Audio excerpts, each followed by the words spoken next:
Steve Dangle, Adam Wilde, and Jesse Blake. Let's go! Before we get started, can I ask you guys a life question?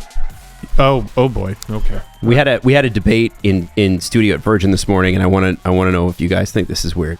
Okay. I don't There like how this was like a stat about people bathing with their animals. Do you guys bathe with your dogs? What? No. Do you get Jesse ever bathed with waffles? I've never done that, no. Okay, so I didn't think this qualified as bathing with my dogs, but Jax and TJ did. So when I bring them down to wash them, and there's full disclosure behind the cameras here, if you're watching there's a bathroom, and that's where I wash my dogs because it's an old bathroom and there's a glassed-in shower and it's an easy place to do it, right? It's the perfect place to wash your dog. It's great. They can't escape because they always try to escape. Yeah. So I'm washing the dogs, but what I often do, because my dogs hate the water, they're like when you put a lobster in a boiling pot of water, they're just like, they die? Well, they don't die. They don't die. No? But they like, spread out to try to not go in the shower, right? Yeah. A lot of times what happens is I end up getting soaking wet because I have to push them back in or I have to hold them or whatever, and slippery floor or whatever. So it's easier for me to close the glass door and get inside with them. But what that means is my clothes are soaking wet.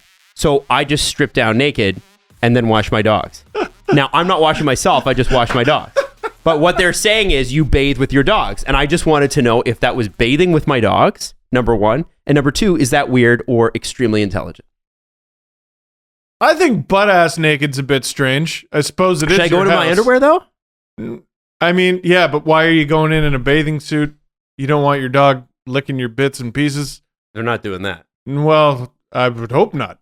I would call that a task that resembles bathing. It's bathing if it's the only time you got in a shower that day. Oh, I get in the shower every day in the morning. Well, there you go. You've smelled it before, you know. I've never complained about his smell. Yeah. Sweaty boy.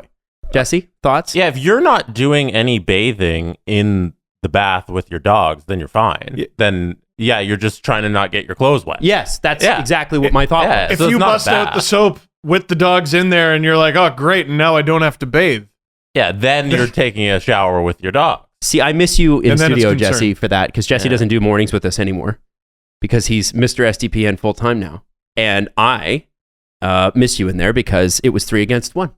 Okay. And it would have been nice to have some sanity in the studio. Everybody thought, oh, no, that's bathing with your dog. And I was like, I'm not taking a bath with my dog. No. Yeah, because you're not doing any bathing yourself. Exactly. So I don't understand why they would. Well, they're like, it's soap involved and your hands are still going to get clean and whatever, so it's still bathing. That's what the technicality was. Okay, they haven't washed a dog then. That's what I thought. I've never washed Iggy and been like, all clean after. You know what I mean? You get dirtier, right? It's also different soap. Like, I have dog soap. That's you know? important too. And dog shampoo. And it all smells like oatmeal for some reason. I don't know why they always Yeah. make it smell like oatmeal. It's good for the skin. Is that what it is? The oatmeal. No. Yeah. No. Charlie used to be big on the oatmeal. It's just been eating at me all day. And then a whole bunch of listeners piled on too. No. They're like, that's for sure bathing with your dog, Adam. You're weird. You're creepy. Whatever. Now, is it weird to get in the shower naked with your animal? Okay. Yeah, kind of. It feels unnecessary. Mhm.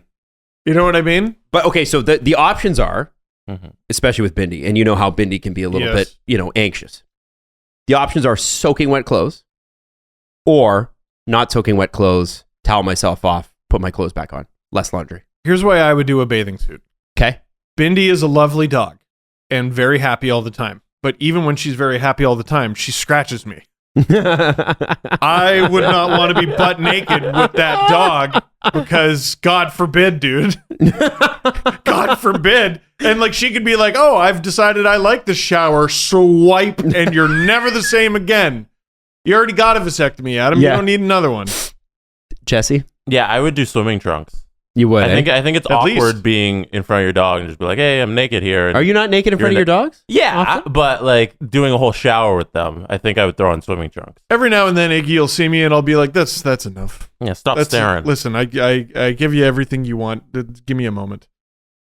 Give me a moment. It's like when dogs stare at you when they're going to the bathroom. They're going number 2 and they just look you in the eye like, what the hell are you looking at? That's a protection thing. I Is think it? it is. Yeah, it's they're looking at you to make sure that you're protecting them because they feel vulnerable. Yeah, it's not. It's you make me feel safe rather Yeah. than vindictiveness, which is what it looks like. It looks Yeah. like vindictiveness. So wait, are we supposed to be the one that's guarding them while they're going? Yeah. Yes. Okay, so here's what I've learned since moving in with a cat. Cats go to the bathroom, and they go at night because they're nocturnal, because humans are idiots. Why would we bring an animal into our house that likes to be up that late? And then they meow as loud as humanly possible. When they go. Because they feel so vulnerable that they want you to protect them. So they meow extraordinarily loud, and they walk around the house. And it's not like the little meow that you see, like cute meow. It's a terror scream. Halloween? Yes, 100%. Yes. Yeah. Terrible. Don't understand it. How do we do this? I don't know. Oh, because you give them pets and he eats squishies. It's upsetting. It's upsetting. Anyway, I just wanted to hit that off the top. It was really eating at me. Thank you for at least going halfway with it. You still think I'm weird though for showering with my dog? Well, just trunks for look at it at like safety goggles. Right. It's protective equipment. Safety goggles for your bathing suit area. It's true. Okay, I've painted it. You're doing a task, and there are tasks that you have to do that require certain safety measures, and I think you should take that one. Otherwise, I would hate to have to postpone a podcast because you have an injury. Right. Did we have to postpone when I got my vasectomy? I don't think so. I don't think so either. I mean, I had to postpone what I was doing to look at your hilarious Instagram post. Oh. With a bag of ice on your downstairs. My mom was so upset. Really? She texted me, and it was like a long text. She's like, I think, and then her husband texted me too. They always look out for us. Like it came from a sweet place, but like, I think that you need to take this down. Like they were very concerned about my vasectomy message. And there's you. They've never said anything, and I'm like, and they're like, you don't understand the effect that could be bad for people. That could be bad for your brand. And I'm like, I don't think people care. Yeah. I don't think anybody's thinking that hard about the picture. No, no, or should be. I don't think so either. Who cares? Your body. Exactly. My body, my choice. Absolutely. Like Aaron Rodgers, right? Well, did you see the follow-up interview on the Pat McAfee show with that? No, I just saw that he's upset that people are upset. Well, people reacted the way he expected them to react based on the interview because he's like, "Oh man, the people come at me because of this and that," and then they came at him, and he was like, "What? That's ridiculous. Why would they do that?" I'm an athlete, not an activist. That's the big quote. Okay. I don't think getting a vaccine makes you an activist, but what I was interested in, and this is what I want you guys your opinion on. So we always talk about in the NHL, we talk about fines, right? Maximum allowable fines $5,000. Yes. Aaron Rodgers was fined. Yeah, because he lied. $14,500. Oh no. And he makes $29 million a year, something like that. And the Packers were fined $300,000. What? Because they're richer than Aaron Rodgers? I guess because I think because the COVID protocols fall on the team, not the player. It's up to like management to make sure that everybody's up to it. Yeah. By the way, Ontario is up at over 80% activist, which I think is great. Nice. Almost 85% activist. Almost 85% activist? Yeah, it's crazy. That's a lot of activists. No, I just thought that was funny because I'm like, 15 grand. I get that must be a players thing, but they don't even have a really good players union in the NFL. Like it was broken in the 80s and it's never been great. They don't even have guaranteed contracts. But I thought $15,000. Like, who are you fooling, guys? I would love to know how many dinners he has had that have been more than that. Oh, what percentage of dinners over the last 5 years have been more than that? I wonder that too. That's actually a really good question. Why not just tip 10 grand every time? I liked Shaq's thing. I saw a clip recently where Shaq asked the waitstaff, he's like, "What do you think your tip should be?" And one time a guy just decided to be brave and he's like, $4,000. And Shaq was like, "Here's $4,000. Really? Yeah, cool. because he's Shaq and it doesn't matter. Yeah, it doesn't matter. $4,000, he'll never miss it. It's worth more to him to have the story that he gave a waiter $4,000 than it is to keep it. I saw a clip with Shaq last week. It was awesome. He's got kids, right? And they're all adults now. They're coming out of school, and they got entrepreneurial ideas. So he's talking at this conference, and I guess one of his kids came to us and said, "Dad, can you help me fund this idea that I have?" And he's like, "No."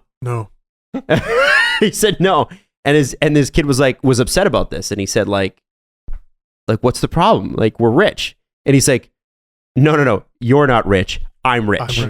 Yeah. And he said, you want to come to me with an idea. First, you're going to go to school and you're going to finish your master's. And then you're going to present to me the idea that you have. And then I'll see if that passes. He's like, I'm not investing in anything that's bad. Why would I invest in your company? I don't care who you are. That's business. I'm not investing in your company just because you're my kid. And by the way, you haven't earned anything. And I was like, what a great philosophy. Brilliant. He's a pretty smart guy. I saw another one where he wanted to get like a home security system or something, and they quoted him like $80,000 or something. He's like, I'm not spending 80 grand. So he goes to Best Buy and like buys a Ring. Like one of the, the Ring. The Ring doorbells, yeah. When they were like new. And he said he was in China and someone rang his doorbell and he's talking to them on the phone and like can see them. And he's like, this is the greatest invention ever. And he literally calls them up. He's like, hi, I'm Shaquille O'Neal.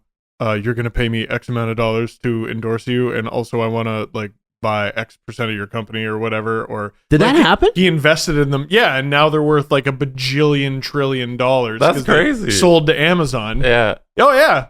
Because he's Shaq and he can just do that. I love Shaq. For some reason, my YouTube algorithm's like, give him that Shaq shit. I love that Shaq algorithm. I have that too. Give me that Shaq algorithm. Because he has another one where he supposedly has the biggest Walmart purchase. $70,000. Where he just went there, he got traded to the Phoenix Suns and just bought everything. And the way he tells the story is his card gets declined. And so he goes, and like rubs it against his shirt, gets declined again, and calls them up. He's like, hey, something's, or he calls them up and they're like, Shaq, someone stole your credit card and they're trying to buy 70 grand worth of stuff at Walmart. And he's like, that's me. And they're like, why are you doing that? That's a challenge. How many trucks do you need to back up to buy $70,000 worth of stuff at Walmart? I'm gonna say that's too much stuff at Walmart. It's probably you got to have a big house to fit. Yeah, $20,000 worth of stuff at Walmart. And that's why you should tip 10 grand every time you go out to dinner, because you can just flippantly spend 70 grand at Walmart at like 3 a.m. after getting traded. In 2016, Shaquille O'Neal acquired an equity stake in Ring and subsequently became a spokesperson in the company's marketing. The company raised over $200 million in investments from a bunch of different people. So yeah, 2016, he invested in Ring before it was the big Ring thing. And he just calls them up. He's like, hi, I'm Shaquille O'Neal. I really like your product. We're going to make a lot of money. They did. That's amazing. Yeah. That's amazing. I love it. He seems like he just has a wonderful life. Yeah, he does. He's also like one of the greatest basketball players of all time. One of the greatest actors of all time. I mean, we've all seen Shazam. I have. But I think more than that, like his investment portfolio is unbelievable. He's got like a mind for business. It's amazing. You know how many shitty movies I watched as a kid because I saw someone who I liked on the cover and I'm like, that movie's going to be great. Hulk Hogan did that more than Shaq did. You know how many shitty Hulk Hogan movies I watched as a kid? There are that's a lot Hulk of them. Hogan. There's a movie called Santa with Muscles. And now I'm an adult and I'm like, that sounds like a shitty movie. Don't rent that movie, son. But I watched Santa with Muscles and it was garbage. So the WWE is really smart. Thanks for nothing, Hulk Hogan. They do, like, I don't know if this is what they did, but what they do now is they just put their characters in movies where it's like, it would be like a B-rated Jason Statham movie. Yep. Right? It's like they just put him in the Jason Statham or the Rock role, and they build a movie around it. It's like, he's ex-military, and his wife is this, and they kidnapped her, and now he's got to go get her back. John Cena. Yeah, and it's when we were at, was it Monday Night Raw or did we go to SmackDown in Toronto? I went to one of each in a short span. Okay, well, I went with you and Justin and Nate, and all, in between, like with commercial breaks and that sort of thing, that's all they did. They just ran promos for all the movies they have coming out, and there was like 15 or 16 of them. Here's the Undertaker Scooby-Doo crossover. Yeah, literally crazy. Balls. Are you taking care of them? You know what they say in basketball? Take care of the ball. Football, they think they say that too. Jesse's laughing in the corner. But what is true for football is true for life. Take care of your balls with Manscaped. Lawnmower 4.0. It's got us buzzing, literally. And here's the thing. It's waterproof. It's accident proof. It's got a little flashlight on it because, when you're in the shower and you're doing this, you gotta know what you're looking at. helps prevent the accidents. You know what I'm saying? And the thing is, what's so great about the package that you can get, and again, we've got a little special offer at the end of this ad, is you get the lawnmower, the weed whacker ear and nose trimmer, and of course, 2 free gifts with the package. And the thing is, you might not think that you need the nose and ear trimmer. Well, you may not need it yet. But as a man in his 30s, who's got a lot of hair, I'll tell you, surprises you where you find it later on in life. And this is where the deal part comes in that I promised you. Get 20% off and free shipping. Use the promo code DANGLE at manscaped.com. That's 20% off, free shipping, manscaped.com. Use the promo code DANGLE. Do not take care of your balls. Okay? It's important that you get them clean. It's important that you use the right tools for the job. Manscaped are those tools. Go to manscaped.com. Use that promo code DANGLE. You know why. It's fall, which means football season is in full swing. And for many of us, there's no better way to enjoy the games than by having some skin, like what I'm showing off here in the game. Which is why BetMGM remains the exclusive betting partner of The Athletic. As a fan of The Athletic, you can bet $10 and win $150 plus a free 3-month subscription or extension of your subscription with The Athletic when you bet with MGM using our promo code. Just sign up at BetMGM.com and use the promo code TheAthleticPod at checkout and take advantage of this special offer from the King of Sportsbooks. That's bet $10, win $150 plus a 3-free-month subscription or extension of subscription with The Athletic. BetMGM.com. Use the promo code TheAthleticPod at checkout. It's a new customer offer. BetMGM.com for terms and conditions. 21 years of age or older to wager. Arizona, Colorado, Washington, D.C., Indiana, Iowa, Michigan, New Jersey, Nevada, Pennsylvania, Tennessee, Virginia, and West Virginia only. Excludes Michigan disassociated persons. Please gamble responsibly. Gambling problem? Call 1-800-NEXT-STEP in Arizona, 1-800-522-4700 in Colorado, Washington, D.C., Nevada, Wyoming, and Virginia, 1-800-270-7117 for confidential help in Michigan, 1-800-GAMBLER in Maryland, New Jersey, Pennsylvania, and West Virginia, 1-800-BETS-OFF in Iowa. Call or text the Tennessee Red Line 800-889-9789 in Tennessee or call 1-800-9-WITH-IT in Indiana. So listen, on the show today, I'm not going to lie to you, there is a lot of heavy news out there. And, as things go with the NHL, so goes the show, right? We have to talk about, this is what this show does. We talk about the big news.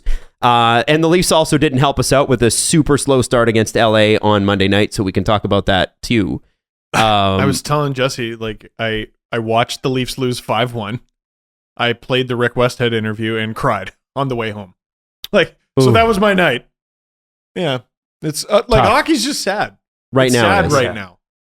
Well, and what's surprising to me, and we'll talk about some of the stuff, the John Doe 2 interview is just gutting. But what's amazing is the lack of concern that the NHL seems to have about any of it. And it seems like the one good thing that they did, and this is according to Emily Kaplan, and we're going to get to the Anaheim Ducks situation to kick this off, because I think this is not where we are, but where we are hopefully going.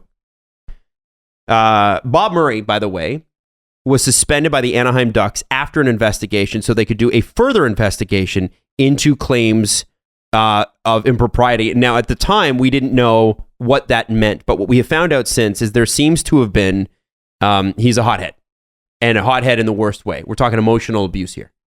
So, according to Emily Kaplan, she said, Bob Murray, doesn't sound like one singular incident led the Ducks to put their GM on administrative leave, but rather his behavior towards staffers and what one source called, quote, abusive culture.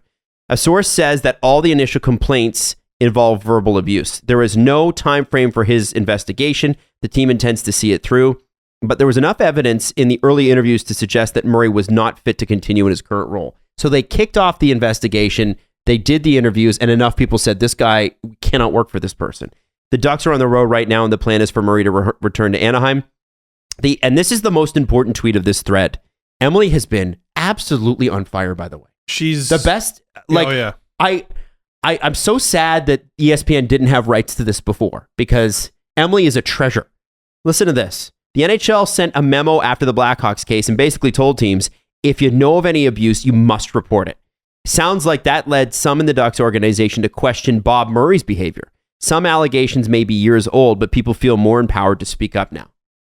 And this is the one good thing that I'll give you have to give credit where it's due. The one good thing that the NHL has done here is they sent out that memo and they said, if you see abuse, you must report it. And for the first time, I think that people believe them. And, you know, when the Ducks put Bob Murray on administrative leave, they did the right thing. The right thing to do, which we all saw with Quenneville and Bowman and everybody else, the right thing to do is put them on administrative leave, let the investigation happen, and then decide whether or not they can come back to work. That's not what the Hawks did. That's not what the Jets did. That's not what the Panthers did. That's not what Montreal did. I mean, you know, all of those people, rightfully so, I think we all have the right to say, hey, all of these people should have been on administrative leave until this happened. What the Ducks did is the right thing. You take them out of the situation, you figure out what happened, and then you look at it. And, you know, by the end of it, we may not think they did the right thing. But at least initially, this move right here to pull him out until the investigation is complete is the right move. I totally agree. So the best thing is for it not to happen at all. Okay, well, we're well past that. The second best thing is to catch it right away, which often doesn't happen.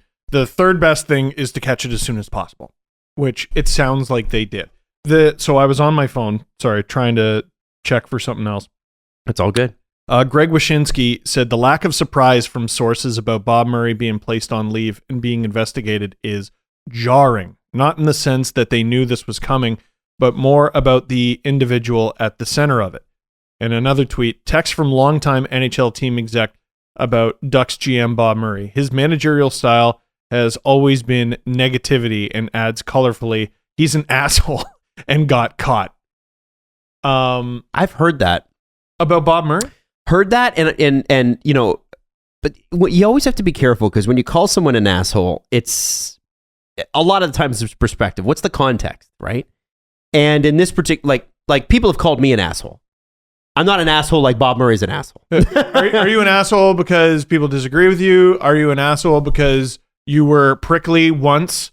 Are you an asshole because you don't want people to talk to you before your coffee? Or are you an asshole because you're an asshole and you go around and just be an asshole to everybody? Yeah.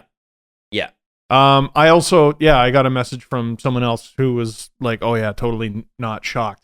It was funny. It was in some of the like the people connected with the game that I talked to. They right away said, oh, I bet it's this. Really interesting. And it comes out that it seems like it is. Although the Ducks and the NHL have not spoken on this. Obviously, it's being reported. I don't want to just start chucking names out there or change the subject, but the first thing I thought of was the Katie Strang article about the Arizona Coyotes. Why is that? Well, because where's that investigation? Like, based on was there an investigation done, or was it just Katie doing the investigation? I don't know that there was. Was there supposed to be some sort of follow-up? I don't know if there was something formally released, and I'm not trying to get everybody in trouble. And you know, I'm not trying to create more work for people here, but there's a reckoning happening here, and it's not good that we're like, oh yeah, not surprised, but it's good that we're taking a look at the lack of surprise and trying to weed out the right things by the sounds of it. Does that make sense? Sure. You know what I mean? It's, I don't know, better now than later. Better now than later, you know, tackling these subjects. But I didn't expect the Ducks to be first, but it looks like we're on pace to go in alphabetical order. Because if it's him, then I would assume Arizona's next. You think so? I mean, there's a pre-existing article out there that we all just sort of forgot about because it wasn't at a great. It was at the darkest period of the second wave, I think, right? Was it not January last year or this year that it came out? I don't remember. December? I thought it was during the off season. Time doesn't make any sense. Yeah, I think it wasn't it like August or something like that. Last year?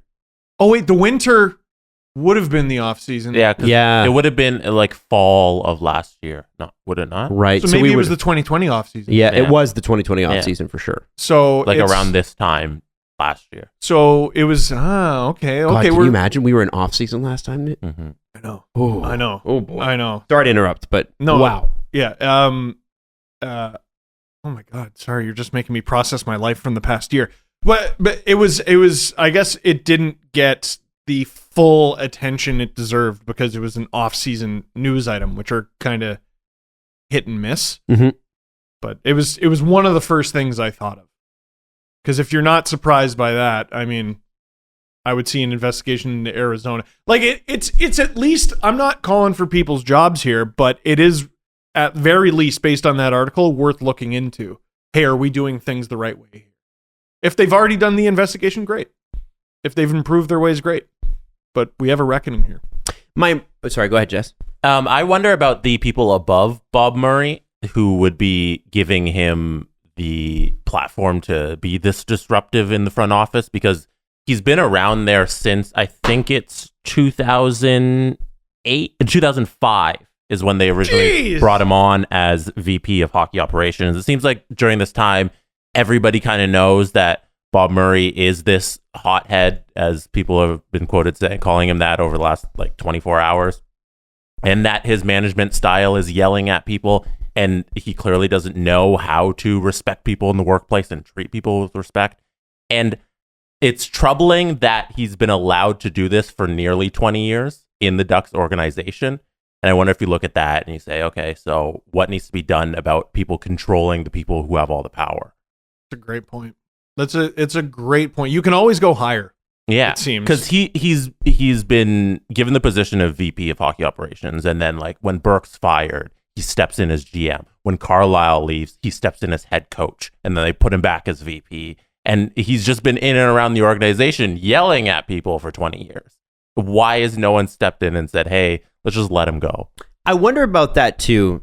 I had if I might, just from personal experience, I remember having a conversation with a high-ranking person in the media business. And this person said to me when I complained about an issue I was having, this is years ago, and I said, are you aware of what's going on? And they said, no one tells me anything. and I found that plausible, because oftentimes what ownership are presented with versus what people underneath a person in power who's abusing power would be presented with would be completely different things. Yeah, I could see how it's the Samueli family, right? That's who owns the Ducks. Yes. I can see how I could plausibly see, when we talk about that, right? What's the plausible angle here? I could plausibly see how maybe they were not aware. The Samuelis might not know about Bob Murray if Bob Murray is the one relaying the stories about Bob Murray. Right. Mm-hmm. Has throughout the entire 15 years that he's been in the organization, is he always the one directly reporting to the Samueli family? Do they not know his personality over nearly 2 decades?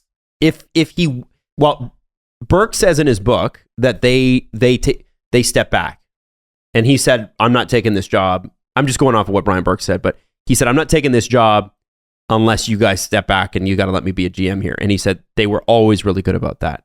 So I wonder if they continued that after Burke left for Toronto, and maybe because Bob Murray's not going to yell up at Brian Burke if Brian's his boss, right? That's the thing. Once you get into that, if your superiors love you, it really doesn't matter what the people who are underneath you think. Do you know what I'm saying? Yeah. But it sounds like there's a whole bunch of excuses for a culture that allows these people to be terrible within hockey. Yeah. That's all it sounds hard to disagree with that. And that's because a lot of the time they haven't been allowed to say anything, or it hasn't gone anywhere. Right? There's going to be I'm pre-arguing here, but I think it's an important pre-argument. I think there's a lot of people who go, well, geez, now you just can't say anything. Or you can't have ugly... That's bullshit. Well, or you can't have ugly moments, or you can't be mean and regret it and take it back, or something like that. But I don't think that's what he's being accused of here. I've had bosses in the past who have been notoriously hard, and I hear that reputation, and then I get to experience that reputation, and they're hard. But overall, there's 1 or 2 moments in there where I was like, that hurt my feelings. That was ugly that happened. I wish that hadn't happened. But would I consider it abusive? You know what I mean? Would I consider it an everyday you're getting hammered thing? No. It was a couple moments that maybe you talk to them about a few years later and they go, yeah, you know what? I'm sorry. Something like that. I hope everybody coming up as a manager these days realizes that there's so much research out there that treating people with kindness in the workplace as a boss makes them work harder as opposed to the hard-ass style. It's 100%. Never worked in the 100 years that this industrial system has been in place. It's never worked as a management style, as opposed to the other side where you're just kind and you get people motivated by treating them the right way and not being rude. And we glorify, though, but look how they turned out. Look at those stories. Yeah. Yeah, but that's not due to a shitty boss. That's due to a good employee. Right. And that's the thing. And you should always take this through your entire working life.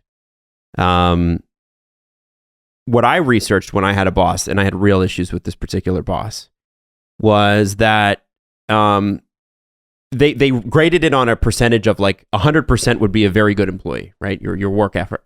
Uh-huh. And they said if you're inspired by your boss, to Jesse's point, you're like the scores are 105 to 120% your effort, as in you're going above and beyond.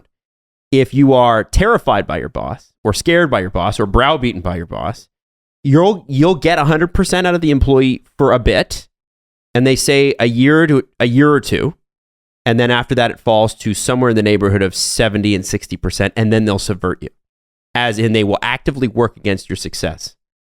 And so and I saw it all the time happen. There was a culture of a company I worked for, or quite literally, the objectives would come on from down, on high, and they wouldn't make any sense on the actual floor, but none of the managers along the way wanted to say anything to say, hey, this plan objectively doesn't make sense and is going to fail.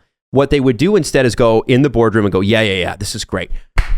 All right. And then they'd bring it to the floor where they would then they would subvert the plan that they supposedly had bought into. And then the plans would never work and everybody would wonder why. And it's the craziest thing, but that's what happens. It's like a spider web made of shit. Jesus Christ. It's crazy. You believe how much that happens. And so bringing it back to this situation, we don't know specifics about the Bob Murray situation as of this recording. But I can't go at the guy because we literally don't know anything. But the NHL, by doing the bare minimum and sending out that memo, already something good has happened from this. Yeah. Already something good has happened from the tragic situation with Kyle Beach, John Doe 2, Rick Westhead, and Katie Strang's reporting. It's the culture is changing. This is what we've been calling for. But my question to you, and this is where I kicked it off, was the NHL doesn't seem that concerned, do they? At least publicly. Am I crazy? I've been wondering. Like what Gary Bettman is thinking recently. I don't think we're going to see him for a very long time. Gary? We're going to get statements released, and they're going to be real short and real curt and real lawyerly, and we're just not going to see him. Because I think what you're looking for is like some sort of emotional appeal. Right, which was wrong. We talked about that. But they just don't do that also. And they're not good at it. And they don't even have what we saw last week or 2 weeks ago is they don't even have the ability to fake it. So they don't. And so what we're going to see is stuff like this. We told the Ducks not to be naughty, and they're investigating this. Bye. And that's all you're going to see from them. Now, that brings us to a situation a lot of people were pretty upset with. The NHL has said that they will not pay the expenses of John Doe 2. Now, this is all hard, right? This is not easy. This is not supposed to be an easy exorcism. But that's what it is. It's an exorcism. Yeah. Serious demons here. The John Doe 2 interview with Rick Westhead is one of the most gutting things we've ever heard. Now, it wasn't with John Doe 2. It was with his mother. And Rick said on this show, I believe it was in August, that this family's been destroyed by this. And he said it, I think, last time he came on too. I don't want to do her a disservice by paraphrasing her. So what I need you to know from this is that you need to listen to it. You need to absorb it. And the reason for that is because if you don't absorb that, when she talks about what it was like for her son to finally come out and say that he'd been raped. Yeah. Like, think about that. Think about what that's like. If you don't hear that, what I'm about to tell you won't hold as much water. It's 10 minutes. And I think if you've been following the story and want to fully understand it, the scope of the events, you owe it to yourself to listen, because I don't think you can fully understand the story if you don't hear her pain. We will link to it, by the way, in our description. This won't matter as much unless you hear that interview, but even after hearing that interview, the NHL came out and said, we are not going to pay his expenses. Now, this is a person without health care. And health insurance. Yeah. No health insurance. Canada, even in Canada where healthcare is free, you probably wouldn't have the access that you need, because mental health is not really covered the same way as physical health. We still haven't got there as a country. When I see I'll just be open. When I see a therapist, it's over $200 a session. Yep. It's a lot. Mm-hmm. And I think I'm glad actually Bell's policy on that is they have a pretty sizable chunk that goes to mental health, which I really appreciate about that. You're an employee though, right? I'm an employee. You're not. Contract. Your contract. So, married a teacher though. Get them teach benefits. Bennies.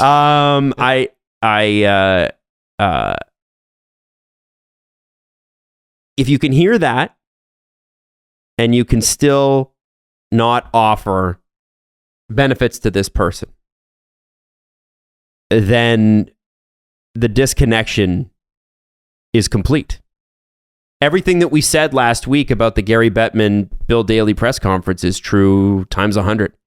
And it's not, they're worried about precedents, right? They're lawyers. They're worried about, well, if we do this for this person, what are we going to have to do for all these people? They're just going to become more of what they are. But you know that that's philosophically, that's called a slippery slope argument. And that is a fallacy argument. The idea that one event would necessitate a bunch of other events afterwards. And they might not see it that way. But they should know that. They're lawyers. Yeah. I mean, what's it cost to get this kid some therapy? $100,000? I was thinking that. You make that, they made that in the last minute. They made that in their sleep. Yeah, 100,000. Hundreds of thousands. $1 million. Oh, every minute. I mean, this corporation, group of companies that revenues in excess of $6 or $7 billion a year. Are you kidding me? The goodwill of doing the right thing alone. Right. Now, the thought was, and we should be hopefully open to this. I tweeted this. The thought was, maybe they're leaving it to the Blackhawks to go, you guys do this. This is your fucking mess. That's what I hoped. Now, we know that the Blackhawks they've tried to throw out Kyle Beach's case. They're still trying to fight him in court. We know that John Doe 2, they've tried to throw that out, saying it's not applicable to us. We didn't employ this person. We're not responsible for him 3 years later. Wherever that goes in the courts, the PR battle on this is what they need to win, or what they need to come back to zero on, right? Because they're in the minuses. All they have to do is say, of course we would do that. And here's the money. And then people go, see, good. Okay, the NHL's finally learned, but they're not going to do it. I don't know Chicago. I don't know if they haven't said no to it yet outright, I don't think. But it's unbelievable it's even a process. I think. Here you go. How much money did they hand out this past summer? Why? What do you mean, like $2 million? Or you mean to Seth Jones' contract? Yeah, or? like I'm talking about players they acquired. Oh, that's that comes from a different bucket, Steve. These companies will tell you, yeah, that's a different budget, Steve. It's a different budget. Fuck you. It's okay. Budget's thrown out the window. We've heard directly from the Wirtz family. It's all the same money. I don't want to hear the shit about budgets. You talk to us face to face, Rocky and Danny. Face to face. Don't give me shit about budgets. It's all the same money. Pay him. Pay him. And I said something before the show began, and I was wondering how to go about it. I want to support this guy. I want to support John Doe too. Mm-hmm. The second I heard that, I was literally like I was reaching into my pockets. I just wanted to turn them inside out. Can we read the 2 tweets from Rick Westhead? Because we haven't done that yet. Sure. Let's do that first. Yeah. Let's do that first. Now, is this? Do you have them, Jesse, or do you? Yeah, want me to I pull have them up here. Can you go ahead? Sorry. All right. So this is from Rick Westhead, November 9th, which is yesterday. Update: the NHL has informed a lawyer for John Doe 2 that the league will not cover costs of counseling/therapy for him and his family. An NHL employee wrote in an email the league will leave that matter for the Blackhawks to manage. John Doe 2's lawyer said. Important perspective, Rick Westhead continues. An NHL exec reminded me over the weekend that while Gary Bettman is the face of the NHL, he works for the league's 32 owners. They share joint accountability in how the NHL responds to scandals, including sexual abuse. So, okay, let me back up then. Our show has the biggest pull with the Toronto Maple Leafs fan base, and I know they occasionally listen to the show. I'm challenging the Toronto Maple Leafs to push the league to do the right thing. I'm also pushing the Montreal Canadiens. I'm pushing the Calgary Flames, the Edmonton Oilers, the Vancouver Canucks, the Ottawa Senators, the Winnipeg Jets. I'm pushing every Canadian team. I'm pushing all 32 teams. Push the sponsors. Push the sponsors. Because the sponsors are what get people to move here. Sponsors are, according to Rick, I think, one of his tweets, the sponsors are extremely upset with the NHL. All sponsors. That was after their press conference. Yeah. That's the correct response, by the way. So good. That's, to me, that's something moving in the right direction. Mm-hmm. That's great. So I'm challenging the Toronto Maple Leafs and everyone else to move this forward, to do the right thing here. Now, when I heard the interview and the lack of health insurance that John Doe 2 has, I literally wanted to reach in my pants, turn out the pockets, and just give him every dollar I have. And I immediately, you asked me, you're like, you want to start a GoFundMe or something along those lines? And I know that the people who listen to the show and the people who follow us on social media would support him with the flames of 1,000 suns. He would not want. And while I'm still happy to do that, where the motherfuck is the NHL on this? Where the fuck are the Blackhawks on this? It's their goddamn responsibility to come up with the money. I'm sorry if this is a fucked up energy for the show. This is genuine anger, right? This isn't my team lost anger. This is anger at injustice. Mm-hmm. I'm happy to come up with the money. I'm happy to raise as much as we possibly can. But it's the Blackhawks' goddamn responsibility to this person to find it in their hearts. And fuck your heart. Fuck your heart. I don't care about your heart. I don't care about your feelings. Find it in your goddamn wallet to pay this person what he is owed. What he's owed. It's already his money. He deserves it. Give him the money he's owed. I want to do the right thing here. I want to do the right thing here, but I would hate... Here's my fear. My fear is fans would do the right thing and they would see it as, well, now we don't have to. That's my fear. If we were to do something like that. I think it's a reasonable fear. Yeah. I mean, I still think anybody that donates to that now is going to have, even if you put $5 towards it, I would be watching the NHL to go, hey, I've done this. Are you going to fucking do this? I can do it. How come you can't? Don't make us clown you. Don't make you look like absolute pieces of shit. What if we raised more than the National Hockey League, more than the Chicago Blackhawks give this person? Which I don't think is out of the question. I'm serious. Well, it's not just us, right? We could call our friends. Yes. 100%. I don't know where to play. I don't know where to direct my anger, and I don't know how to properly funnel it out of my head into words that make sense right now. But listening to that made me so fucking angry that this person is like, he's working. He can't afford health insurance, and the Blackhawks are still doing what they're doing in court. Give him his goddamn money, you cowards. I can almost guarantee that Bill and Danny Wirtz drive cars that are more expensive than it would cost for this guy's therapy for the rest of his life. And in fact, I can guarantee you Gary Bettman probably drives a car that's a lot nicer. Or Gary Bettman gets driven around in a car that's a lot nicer than what it would cost for this. Yeah, you think about it, like we talk about $100,000, right? $100,000. And I mean, that's these days that seems to be like, well, you know, you might get a nice pickup for that. you could get this guy an amount of money he's never seen before over your morning coffee, and they're not doing it. You know what I'm talking about? I do. Like I guess they want to go through X, Y, and Z of a process. This is a morning coffee phone call. And it's still not done.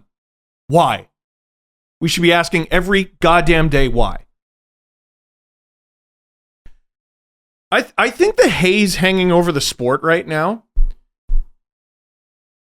the haze hanging over me, like every time I make a video, is like a little part of me is every time I go to talk about something else with regards to hockey, I'm like, this is kind of goddamn stupid. Yeah, how do you talk about the Leafs losing 5-1 to LA? This is kind of stupid. Yeah. Well, hey, do you think Justin Hall's getting traded? I don't fucking know. Who cares? Like, I don't fucking know. Who cares? The Blackhawks didn't adequately investigate a sexual assault allegation in 2010, and it led to a high school student getting raped. And we're all just supposed to continue talking about who's playing left wing. Morning coffee phone call. Make it.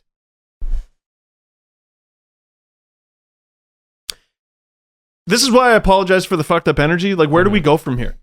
Well, any topic on this show afterward is going to be.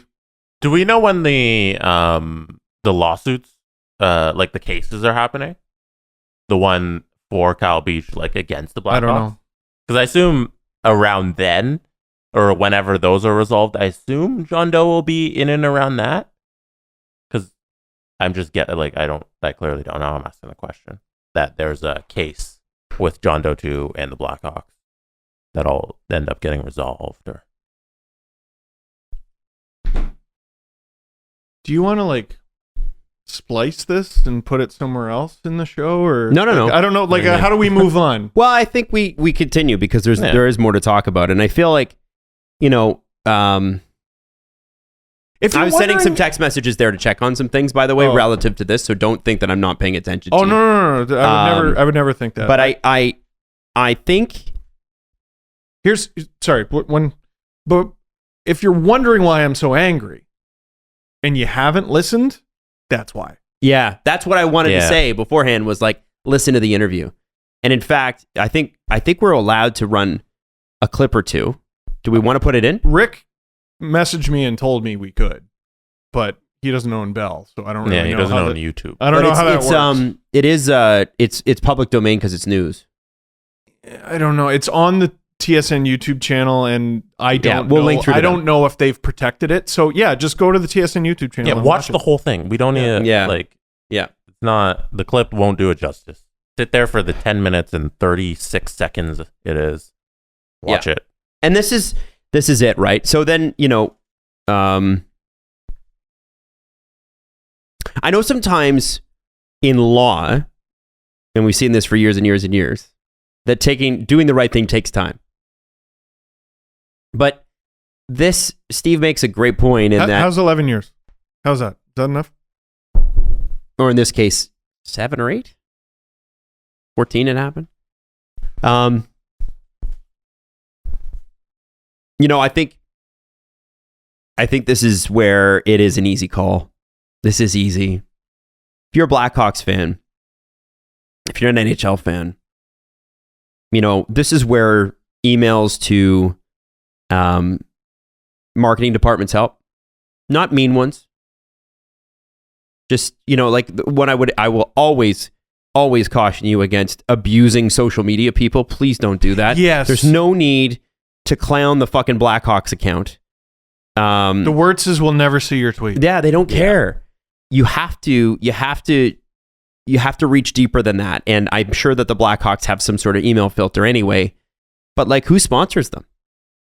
It's the United Center, right? Might want to start with United and say, hey, United, can you tell the Blackhawks this is what happened? Can you tell the Blackhawks what to do here? I know United's tough to get a hold of too. I was about to say, oh, fuck. I'm sure there's a number of listeners who have been on the phone with them for longer than they'd hoped. This is where, and it's not, again, your message gets lost if you're swearing or you're cursing or you're abusing. So please, it's just pointless. Don't do that. I know people are upset and angry. I've been a couple times people have told me to get off my high horse, and I'm like, I don't know what you're talking about. But I would encourage you to send some emails. That's the where this can start, because we know that the sponsors are what get people to move. You can email the organization and say, hey, I'm also emailing these sponsors of yours. I don't know what the right thing to do is here, but I do think that this is a pretty easy thing to do. And it's what they're probably, the lawyers in this case are probably saying, well, how much? I mean, what's the limit? How much? And it's you guys know that it's not much. No. You guys know that to get the guy therapy and help, nothing. Part of me wondered if the reason that the NHL, we were focused on them saying different facts, different context. Yeah. With regard to the $2 million fine, and they called it a substantial fine. Mm-hmm. They're trying to make $2 million sound like a lot of money. When I thought $2 million was very interesting. You're yelling about the league and you're trying to raise the money to embarrass them into doing something and all that stuff. And Adam's saying email the sponsors and that'll get them going. But I look at it, I'm like, I don't believe that they're going to do the right thing here. That's why I'm like, I'm not angry at the people in charge, because I know it's not going to change their mind on this. I don't want to wait for them to do the right thing in order to start this process. So when do we just start? Because I don't think that's ever coming. I don't have faith in the people. We saw during the press conference that they don't have the empathy. It's not there. Mm-hmm. And nothing that they didn't follow up. I know people were they need to come back in 2 days and apologize for the press conference. They didn't do any of that. And their response here is, hey, John Doe 2's therapy is not our problem. We'll leave it up to the Blackhawks. And it's just going to be more of that. Mm-hmm. And I know that none of this stuff is going to change until those people in charge eventually aren't doing the job anymore. This should be priority 1, 2, and 3. Yeah, but it never will be. For every member. And I don't have faith that their mentality on this is going to change just because sponsors and people get mad. And we're supposed to get up every day and talk about this league and cheer for shit to happen. And do you see why I cannot give a fuck about anything else? It has dried up all the fun.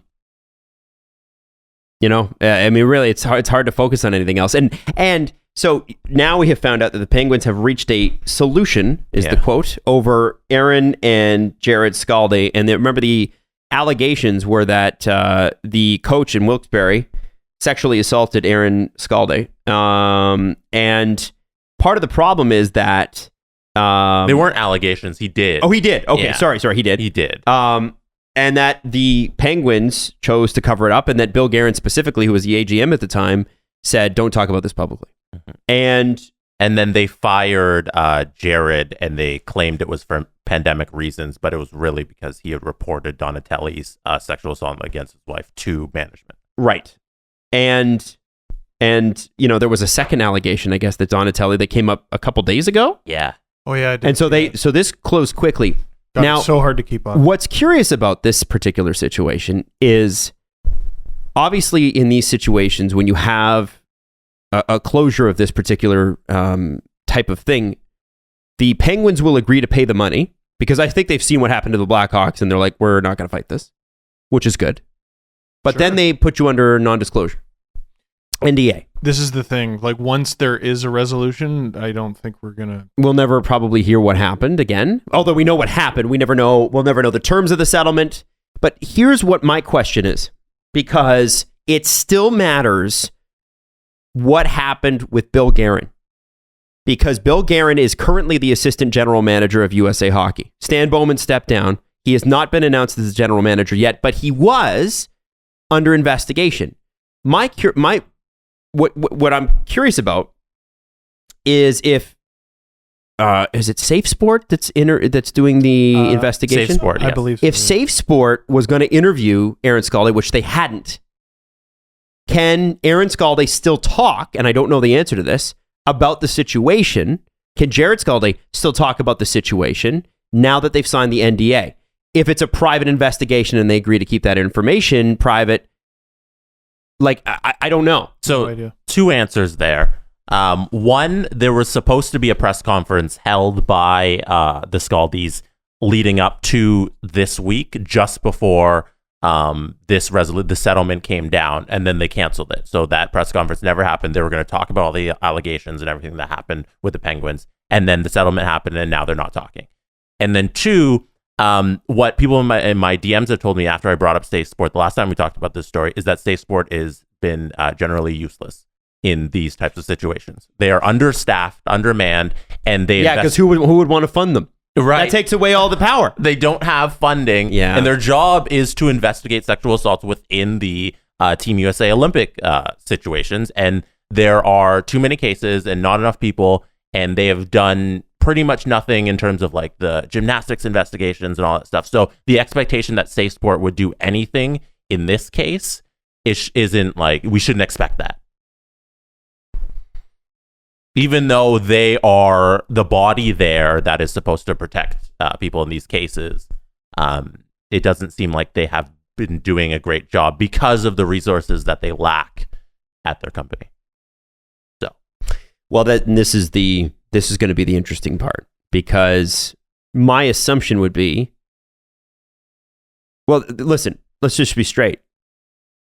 This happened. The Penguins didn't want it to get any bigger than it was already about to get.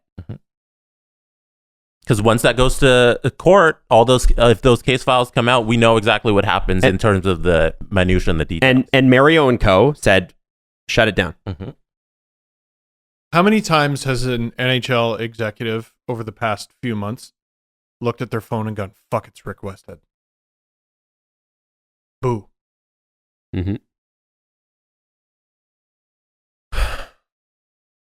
And then the second woman who, in a completely different incident, I think 2 years or a year after the Donatelli Scaldi incident happened, she came forward and said that she was retaining the same lawyer as the Scaldis to file another lawsuit against the Blackhawks. And once that was before this was settled, and then now once it's Penguins settled, or Blackhawks? Sorry, I said Blackhawks. Yeah, I meant Penguins. Once this was settled, they reached out and asked the lawyers for a comment on the second woman and what's going to happen with that lawsuit. And they did not return a request for comment. That was to Sportsnet and TSN. So there's been no follow-up from the Romanucci and Blandin group, the lawyers who retained the case for the second woman. They haven't publicly announced what's going to happen with that case. So it's kind of in limbo here. But it sounds like the Penguins wanted this to go away and they reached some sort of settlement that's going to hide all of the details here, which is a shame. You see why I But keep asking, where do we go? If it brings the Scaldi's peace, that is also great. I hope it does. I hope it does. I don't know if that's always the case, but I don't know if it's peace, but maybe it's restitution. Yeah, something. yeah, something. Something's a good word. Not as fancy sounding as restitution, but that's what the layman would call it, and I am a layman. I'm sorry, folks. Like, I'm sorry for everyone who comes. I don't think people expect a certain show out of us, but I think they hope for it. And I don't think we can provide that for you right now, and I don't know if anyone should. Does that make sense? Mm-hmm. I'm miserable with the sport right now because I think that's the appropriate response. Yeah, and I think, you know what I'll say? I think we were getting somewhere with what do we do about it? What do we do about it? Since they're not going to do something about it. Now, I have been told to hold off on raising any money yet. Okay. By somebody that I asked. Okay. So they've said, please give us a couple days on that. That's why I was sending text messages. Interesting. So what I'm going to ask our audience to do is hold off on that. We'll follow up on Friday. Oh, don't start a GoFundMe. No, please don't do that on your own. Please don't do that. That's why. That's what I was doing. That's why I was texting. I was reaching out, going, "Would that be a good idea or not?" And they said, the person who I trust immensely with this, give us a bit. We'll take the lead on it. Let us do it properly. Mm-hmm. Don't you go. Also, I think GoFundMe takes a huge chunk, and I feel like we can find a different. We need to find a different charitable thing. If we can get the billionaires to pay, we'd rather save your money to go to something else as opposed to we send your money here and then the billionaires don't pay. Now, let them pay. I know most people would be like, I can't think of a better thing to put money towards, honestly, than something like this, and I get that. But the reality is you worked really hard for it, and let's wait and see on this one. Not that I love that position, because we're usually people that just go like balls to the wall on this. This one, though, I think we just chill on for a bit until we get a better confirmation of what is going to unfold in the next 48 hours, and then we'll come back. Might as well be careful. Yeah. So many times on this show, we've been like, let's do it. And that's been great. This is a little more sensitive subject. Yeah. Not everything has to be a life and death wait and see situation. But this one, let's maybe do it right. So, I mean, listen, where we take the show from here, this particular episode is up to you. And I want to ask you guys, because rather just be honest about it. Usually this is as our consultants would say in radio, they'd be like, well, this is a plan you should have had beforehand. You should have had a plan about what you were going to do beforehand. You shouldn't ask people in front of an audience where you want to go. We can talk about the Leafs. We can talk about the Oilers. Let's talk about Carey Price. You want to talk about Carey Price? Yeah. Okay. I think that's a good transition. Keep it at the same level. So Carey Price, what's up? I was going to say, I'm just proud of the success we've had, not having a single consultant over 8 years. A miracle, frankly. They're really good. Consultants, they rob people of money. Yes. Over the last few years, this is Carey Price on Instagram on Tuesday. Over the last few years, don't get upset. I've let myself get to a very dark place, and I didn't have the tools to cope with that struggle. Last month, I made the decision to enter a residential treatment facility for substance use. Things had reached a point that I realized I needed to prioritize my health for both myself and my family. Asking for help when you need it is what we encourage our kids to do, and it was what I needed to do. I'm working through years of neglecting my own mental health, which will take some time to repair. All I can do is take it day by day. When it comes to with that comes some uncertainty with when I will return to play. I appreciate all of the overwhelming support and well wishes. I ask that the media and our hockey community continue to respect our privacy at this time. Your support and respect so far has been a critical piece of my recovery. Here, I got something positive. I actually really appreciate how I haven't seen a single Canadiens fan. I'm sure you could find some, but I haven't seen a single Canadiens fan go, come on, where's Carey Price? Everyone has understood, nope, he needs to do this. Mm-hmm. Good for him. Hope he gets well. It's been a big change, in society for that. Mm-hmm. I would agree with that. Even I think the Canadiens have seen this up close before, because Jonathan Drouin sat out a good chunk of last year, including the run to the Stanley Cup Finals. And I don't know necessarily that had they not gone through the Drouin situation, that it would be the same. But I think the Drouin situation for not just Canadiens fans, but for the NHL and NHL's fans was a really great learning lesson, because there were people at the beginning who were like, well, like, what is this and whatever. The team moved on and they made it to the finals without him, and I get it. Sure. But I think over time, and it takes people time to come to these conclusions, you go, oh, he missed all of that. He didn't even try to come back when they made it to the Stanley Cup Finals. He missed all of it. Right. Did not come back. That must have been serious.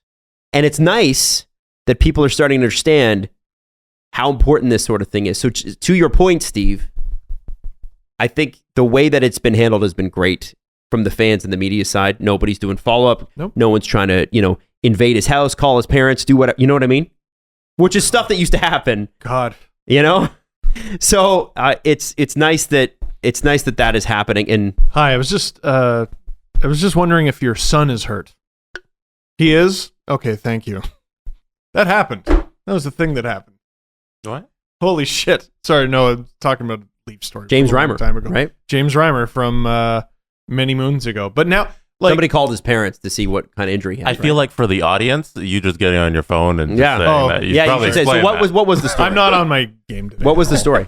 It was a reporter called James Reimer's mother, and was basically like, so hey, why is he out? And she, not knowing what to do in that situation, because I don't know if a lot of parents would know what to do in that, said what was ailing him. So that's what happened there, and I guess the reason you brought it up is you're glad no one has been like, hey, so where you at? How you feeling? Hanging out outside of his house. Yeah. Montreal media, which is extremely tough, extremely intense. And for the most part, I've seen nothing but support. And credit where it's due, the Montreal Canadiens did the right thing with Jonathan Drouin and also with Carey Price so far. It's good. Yeah, it's good. It's encouraging. Ooh. Is that is that hope? Are we wearing smiles? Maybe a little bit. Is that hope? Yeah. Is that hope? Ooh. Show title? I was don't know. I don't want to set the wrong tone on this. I want to mislead people completely. Fair enough. Yeah. Fair enough. Although our topic of conversation right off the top isn't any different. It's not really it's not really showing people where we're going. Yeah. But I think with Carey too, the amount of strength that it would have taken to get to the point where you'd be able to write an update like that. Like no one asked Carey Price for an update. Like we're all obviously hoping that he's okay, but if he had not given us an update, we would have been like, fine, you keep doing you. The update came out because on Monday there was the report that he was returning to the team. Remember, I even mentioned it at the end of last episode. Yeah, we did. I got a push notification from a sports app that, hey, he's coming back. So he had to address it in that case because people were speculating that he's coming back. But even still, like Carey Price is returning to the ice. That's a big deal. Mm-hmm. And all the reception I saw was, cool. So he's playing next week or something like that. Like, no. Great. He's back on the ice. Great. Like everyone just took it at face value. It's great. I like that. Is that hope? What a great question. Hey, the Montreal Canadiens drafted Logan Mailloux at the 2021 draft. Thanks, Jesse. That was dark, man. I mean, you're right. Yeah. Listen. But I was trying to go with... No, let's not forget people's transgressions. When they show you who they truly are, believe them. Oh, don't worry. I hadn't forgotten. Great, they're taking care of a $10 million goalie. Mm-hmm. What happens in the actual things that matter in the recesses of the organization? Worth remembering. I just wanted to scale back a little. Praise fair point. For this organization. Fair play. I'm glad they've handled this particular thing this way. Yes, with now two players, two big keys to what's happening in the future there. Sure. So we want to talk about some other hopeful things. Look at the Edmonton Oilers. Gee, can we talk about that? That's hope. Is there a more fun team to watch? Is there a more team that is more worth your time and money? You know what I mean? We've talked about who you pay to watch. Mm-hmm. I mean, are you ever sad that you bought a ticket to watch Connor McDavid play? It's funny because Shai Davidi just wrote an article yesterday about how attendance is down, especially in Alberta. It's hugely down. Yeah. Winnipeg only had 10,000 people last night. Yeah. So, I don't know how it applies to every other city. I can only speak for the Leafs. So the Leafs, I don't think have had sellouts, or they haven't had many sellouts. They've been getting close. They've been having lots of people, like routinely 18, 19,000, but that's not a sellout in that building. And the pandemic cannot be dismissed in that case. Oh, why aren't people coming back? I don't know. People are still weirded out about going in buildings full of 20,000 people. It was weird for me. Like, it was a weird feeling. But one thing that hasn't been talked about, I think it was you brought it up, Adam, the train, like the main thing a lot of suburban people take to get to the games. Usually people pour in from the suburbs off of these trains. They're running at like half capacity. Well, not right half now? capacity, but I know that so in Ontario, Or half as many trains. I don't know what it's like anywhere else, but I can tell you in Ontario that we have a system called Metrolinx in the Toronto area, and they said by November 1st you have to have your vaccine, full vaccine, both doses, or you're going to be on unpaid leave. And so November 1st came, and they had to suspend 85 bus routes in the first day because of understaffing, and it's still a problem. And that means they canceled some train routes, or they would slow the train routes. So like, instead of coming every half an hour, it's once an hour, because so many people who work in those positions don't want to get a vaccine.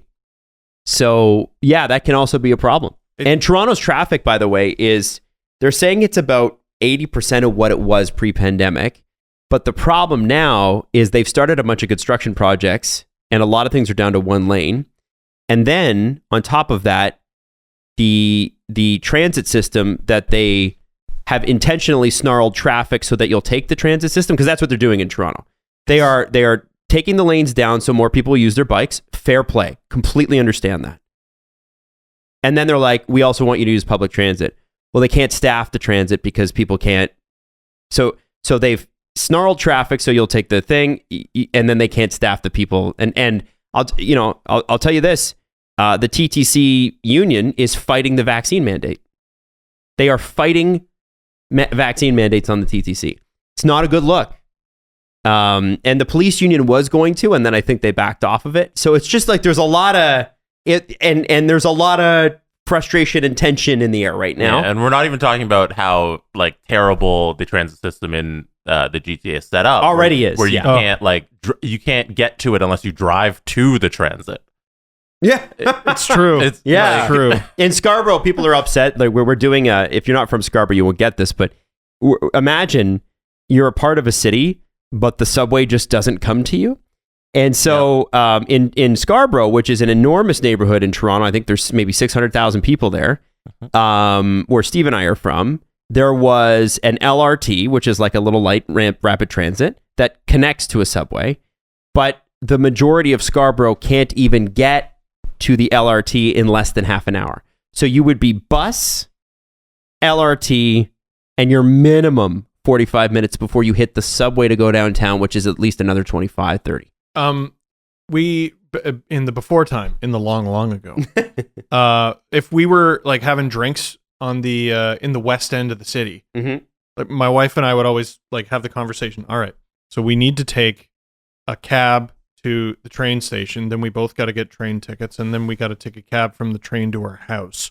Or for $15 extra, we can Uber home from downtown Toronto, west side of downtown Toronto, to Oshawa, which is about like 35 kilometers. And you can sleep. Oh, it's way further than that. Yeah, It's it might be 60 door to kilometers. door to get to the Virgin Radio Studios where we did the podcast was like 75 kilometers. There you go. And it's like $100 to Uber that far. But Doing transit is like 60. for 15 more and the train stops at a certain time, so I gotta leave by a certain time. And what if there's traffic getting to the bucket? Here's $15 extra so I can actually enjoy my night. Anyway, so that's why I hate that this conversation started with Connor McDavid. I hate so much that this conversation. We're having a moan today. We're upset, but. The Edmonton Oilers are the most fun team in the National Hockey League, and they might be the best team. So let me ask you this. I don't know if there's a might about it. Who's the best player in the world? Is Connor McDavid. Who's the second best player in the world? Leon Draisaitl, who had more points than Connor McDavid. Who's the third best player in the world? Yeah, just name one. There's not a test. Number 2 is Nathan McKinnon. Ooh. You think number 2? You think Nathan McKinnon's better Number than 3 is Andrei Vasilevsky. No, I'm talking skaters. Just skaters. Wow. Oh, Let's make it easy. Okay. Yeah, number 2 is Nathan McKinnon. Wow. That's where I would put it. I don't think that's crazy. I think McKinnon should be top 3 on most lists. Okay. And then you get into Crosby. Ovechkin should probably be in there. Matthews should be somewhere in there. I was having a conversation with someone yesterday. A bunch of the Lightning. Who When Nikita Kucherov is healthy, he's probably five, slot right? him above Draisaitl comes in at 4 for me. Wow. Because I don't know how much you got to take off for the McDavid bump. See, a lot of Oilers fans fight back against Yeah. Now, why do they do that? I want to know about Oilers fans that. hate Well, it was a reasonable. It's a reasonable question. Mhm. You Because know? they play together a lot. Yeah, they play together Yeah. all the time, and they kill it. Mhm. And Draisaitl does kill it on his own, though. he does kill it on his own, but like he's killed it on his own for like the 3 weeks or so that he's had to. Mhm. You know what I mean? But watching them play this year, like this year in particular, you start watching him and you go, oh, holy shit. It might be, I don't know. They could be 1 and 2. If the conversation is just based on this year, it's 1-2. But if you take in the totality of, hey, the last couple of seasons, I probably rank it a little different. But 1-2, yeah. This You can world have it is, this year. what have you done for me lately? Yeah. And They're 1-2. Right now, it's 1-2. And watching McDavid just torch the New York Ranger, almost all of them.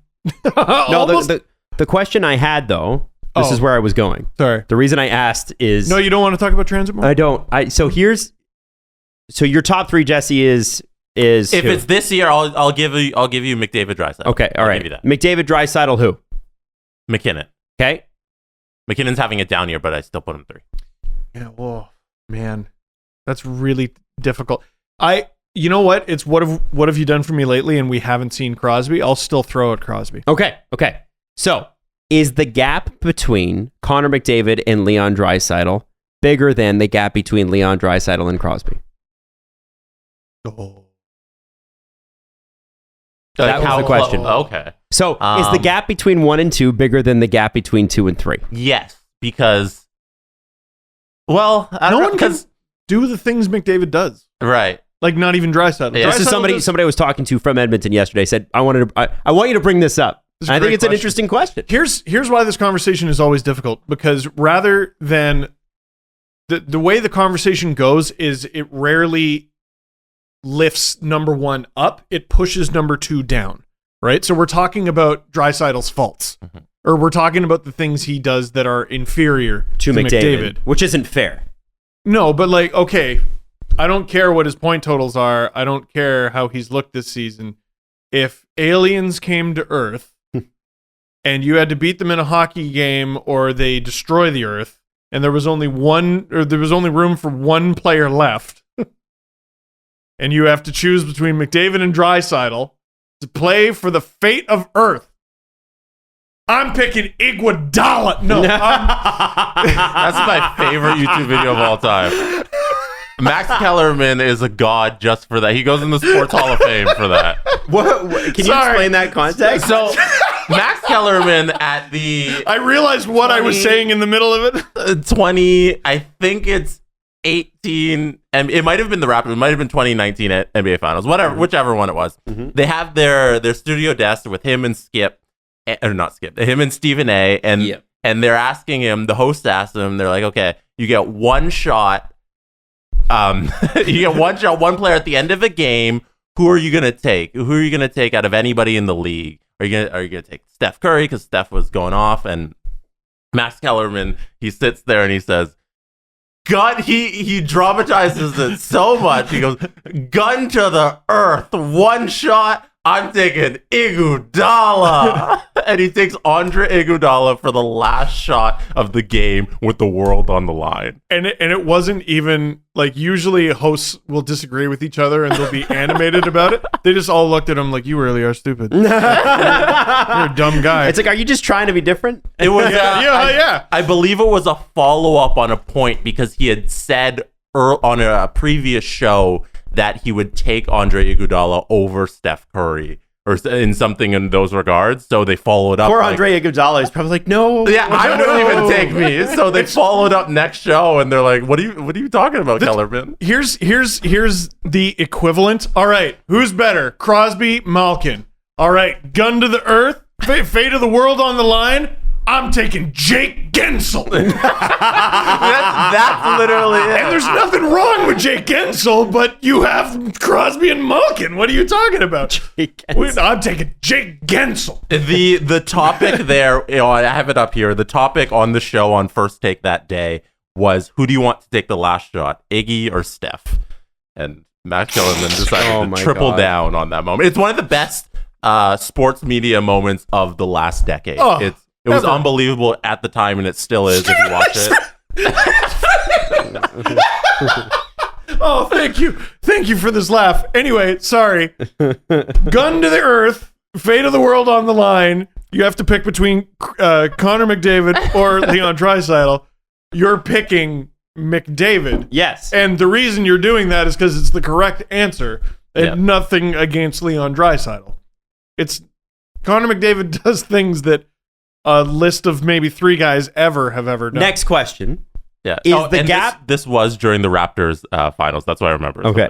Is the gap between... Turn it off. Yes. Please screen grab it just for the context, because I know we can't show the footage. Is the gap between... Is the gap between 2 and 5 greater than 1 and 2? As in, is McDavid that much better than, say, Draisaitl over whoever you would have at number 5? Be it Matthews, be it Ovechkin, be it Crosby, be it McKinnon. The gap between 1 and 2 versus the gap between 2 and 5? Yeah. I think 1 and 2 might be bigger, because 2 to 5, there's a lot more debate. Mm-hmm. That's what I mean. Yeah, you can't. That's how good McDavid is. That's how good he is. See, you're doing it the right way. You're elevating him. You can't debate one. The other positions you can debate. Interesting. Yeah. Okay. Yeah. Just want to ask that question. I also think, the other positions interchange month to month. No, Connor McDavid is number 1 the whole time. And Jesse illustrated it perfectly. This year, I'll give you Draisaitl. Yeah. Yeah, as 2. That's 2, for sure. Yeah. Even in his Hart Trophy year, McDavid was the better player. He's always the better player. McDavid should have been the Hart Trophy winner that year. But that's not the award. I think that's part of the reason there's pushback against Draisaitl, because that trophy made a lot of people outside of Edmonton go, all right, that's enough. Yeah. Like, we get it, he's good, but what are we all doing here? Yeah. And then Draisaitl went, oh, really? And decided 100%. to get even better. Might be my coldest take ever. I was like, I can't believe that they gave him that much money. Ooh. Oh, yeah. Ooh. We all kind of did, right? Didn't we all kind of say, well, that seems like a big, hefty extension? Idiot. No, the Oilers made a bet. Boy, did they make a good bet. And because at the time, the players with Draisaitl's career to that point were not getting that type of contract. They weren't getting that type of money at all. And there were some doubts. Well, he grew into it, and now Leon Draisaitl hits the open market. He's getting more than Artemi Panarin. 13 or 14 million. Yeah. I'm not kidding. So 8.5 mil? Is it 8.5 or 9.5? 8.5. Oh my God. Yeah. So then here's my last question for you guys. Okay. And then I have a follow-up about Draisaitl. Is McKinnon still on that weird $6.5 million deal, right? 6'3". 6'3". It's outside of Nathan McKinnon, because that has to be the best value contract in the NHL. For number 2, is Leon Draisaitl the second best value contract in the NHL? Ooh, okay, whenever someone is making like a solid $4 million under their market value, they have to be in the conversation. And he's one of the highest paid players in the league. Be under $6 million, $7 million. McKinnon is making 6.3 this year and next year. I want to die. $6.3 million. He deserves that. Colorado should be like, yo, sorry, Nate. Let's tear this up. Let's tear this contract up and start again. That's the window, by the way. He'll make a huge contract after this. You kidding me? You better win. Yeah, no, he said, I'll take a discount next time too. But a discount for Nathan McKinnon next time is like 10 mil. Yeah. Oh, man. So what was your follow-up? What was your last question? What was My question is we know Nathan McKinnon is the best value contract in the NHL.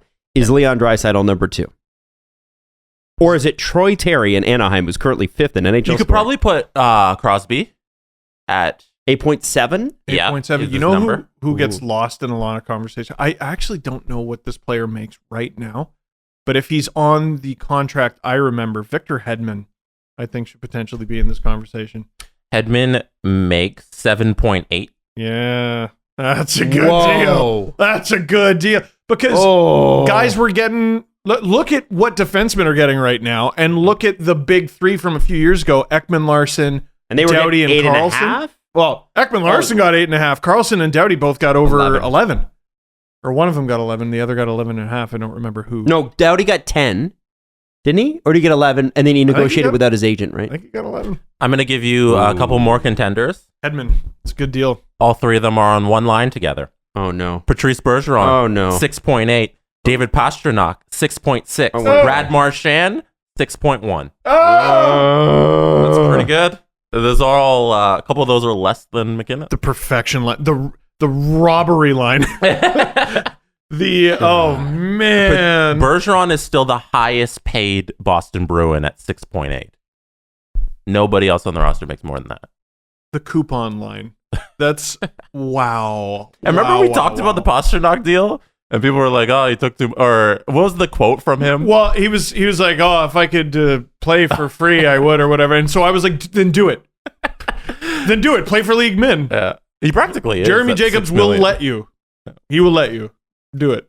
I have a question about Draisaitl and how he's going to be looked at, because I don't know if we give Malkin enough credit for that. He could be a first line center on 32 NHL teams for his entire career, but he has to play a second line center role. Mm-hmm. How do we look at Draisaitl in his career when we say, "Hey, you got to play with the best player in the world"? I don't think it's ever hurt. Well, you know who? Like, let's look in the past at players this has applied to. I think this is probably applied to Mark Messier, and no one's like, I don't know if this Messier guy deserves to be in the Hall of Fame. You know, for a while, I think that applied to Jaromir Jagr, who played with Mario Lemieux. Yager's the best player in the world. No, he's not. He's not even the best Penguin. It's Mario Lemieux. And furthermore, could you argue at one point the Penguins had 1, 2, 3 with Francis? With Ron Francis, who was 4th in all-time scoring. Probably not, because Wayne Gretzky still played at the time, and so did Steve Yzerman, and Joe Sakic was in there. Well, maybe 3 of the top 10, easily, potentially. Easily, I don't think anybody can argue that. So. You look at legacies and they haven't really been tarnished by that. Like it hasn't hurt Messier, although I don't know if anyone ever actually called him number 2. I'm not old enough. And Jagr. I don't know. And none of the Red Wings. We all just sort of look at the Red Wings and go, Jesus Christ, look at the Red Wings. They're great. Yeah. You don't take Fedorov down a peg. No, and it wasn't even 1, 2. We just look at that entire team and we go, Yzerman was the best one. And holy shit to the rest of them. Yeah.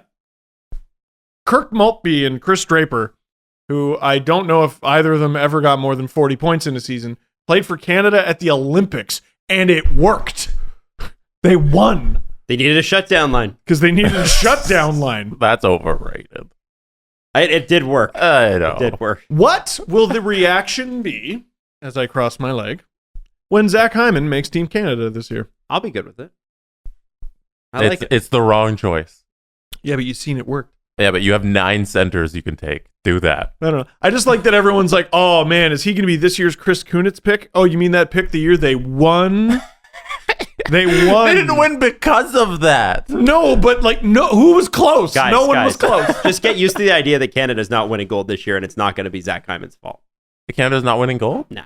I think they are winning gold, and it will be his fault. That's a donut bet. I don't want a donut bet against Canada. You just did, and put them in the shape of the rings. Winning gold, guys. The goaltending situation is a problem for Canada. It's a problem. Do I get to be the beneficiary of a donut bet? It's a problem. Right? No, you're on my team. Would you not agree that it's a problem? Oh, I'm on your team. Wait, okay. Who's taking what? Adam's picking Team USA. I am not betting against Canada ever. I never bet against the Leafs, and I never bet against Canada. You can have the field. We'll take Canada. You get every other team. Canada versus the field. Do you want it? I'll fucking take that. I'll take those odds. I'm still cheering for Canada, by the way. Donuts. Yeah, you can cheer for them. No, I don't. But none of this shit. None of this. You put the money there. Okay. Done. It's the Done. It's the Justin Bourne philosophy of betting. When you're like, if you were a betting man versus the Canadians and the Leafs this past postseason, you would put all your money on the Canadians because either way you'd be happy in the end. Right. Yeah. So you're putting all your money on. I think that their field. goaltending is going to be a problem unless Marc-Andre Fleury can sort it out. And he had a good performance last night, but like we need Marc-Andre Fleury is like, help me, Obi-Wan Kenobi, you're my only hope. CJ on the Chris Johnston show with the Never heard of it. Spicy Too long. meatballs. Well, we have a rather rare situation, and I didn't think of it until he mentioned it. One of the worst teams in the league has the reigning Vezina winner, and there are several pretty good teams who need help in net. Imagine the Edmonton Oilers go out and they get Marc-Andre Fleury. Well, could they get him for free? Probably not. Probably not. That'd be a really great pickup for them. I'm trying to remember the names he brought up. How do they make that work with the contract? I don't know, but you could find a way. There's Chris Russell and the Chris Oilers. Russell. The Oilers could use help in net. The Avalanche, if Darcy Kemper doesn't turn it around, and the Leafs on account of they may literally need a goalie. I'd love. Are you saying the Leafs getting Fleury? Yo, hold on. Where's Alan at on that? Can you imagine? Yeah, I'll talk to Alan. Answer the question. Hey, you know what would be great? We'd have the two nicest goaltenders in the league. It would be Jack Campbell and Marc-Andre Fleury. Sorry, James. You're number 3.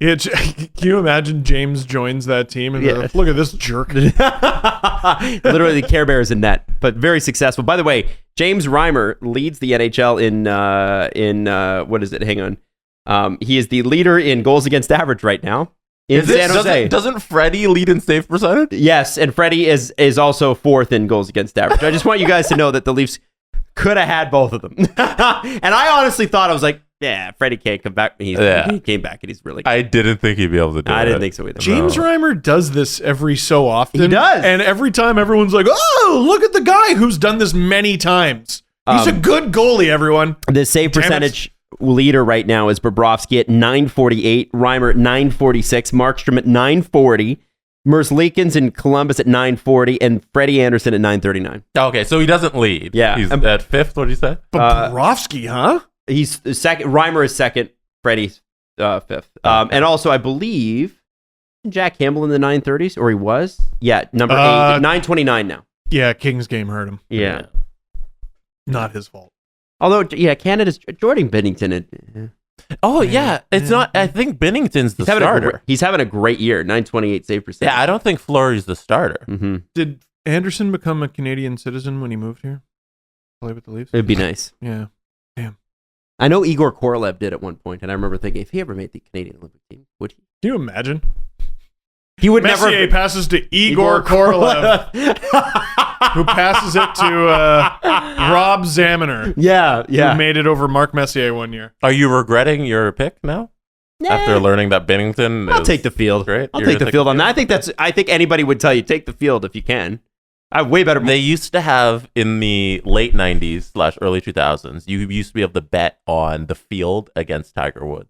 Wow. Because he won like 12 out of 17 majors in the span of like 4 years. Man, that was an unbelievable You would have run. lost money taking the field against Tiger. It was one of the greatest runs in professional sports history. You know who I think told the story was Elliot Friedman on 31 Thoughts, where in fantasy pools for hockey, you used to not be allowed to pick Gretzky because it was cheating. Like, it's okay. If you get Gretzky, you win. You just win. Unless the rest of your team stinks, you just win. And I'm doing fantasy this year, and I'm looking at a couple of the people in our little league who have McDavid and another has Draisaitl, and I'm like, this is a bit unfair. This is a bit unfair because the rest of your team is like, I mean, you should have beat me this week. All right, fair play. But you shouldn't have blown me out of the water. And it's because you got a guy who's scoring at 2.5 points per game. I have a friend who...